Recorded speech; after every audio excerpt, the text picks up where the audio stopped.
തെങ്കാശി പഴയ കുറ്റാലം വെള്ളച്ചാട്ടത്തിൽ 17 വയസ്സുകാരനെ കാണാതായി. തിരുനെൽവേലി സ്വദേശി അശ്വിനെയാണ് കാണാതായത്.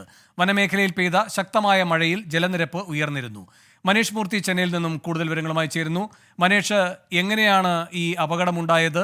തിരച്ചിൽ അടക്കമുള്ള കാര്യങ്ങൾ എങ്ങനെ പുരോഗമിക്കുന്നു? എന്തൊക്കെയാണ് വിവരങ്ങൾ?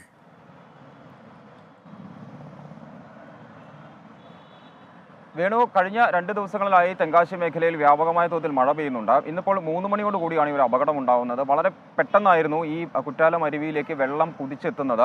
അത് നേരത്തെ പ്രെഡിക്റ്റ് ചെയ്യാത്ത രീതിയിലുള്ള വെള്ളമായിരുന്നു അവിടെ എത്തിയിരുന്നത്. ഏകദേശം നല്ല രീതിയിലുള്ള ആളുകൾ ആ സമയത്ത് അവിടെ ഉണ്ടായിരുന്നു.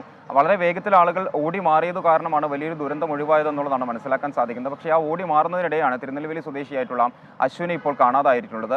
SP-യും കളക്ടറും ഒക്കെ സ്ഥലത്തെത്തിയിട്ടുണ്ട്. അവിടെ ഇപ്പോഴും രക്ഷാപ്രവർത്തനം പുരോഗമിക്കുകയാണ്.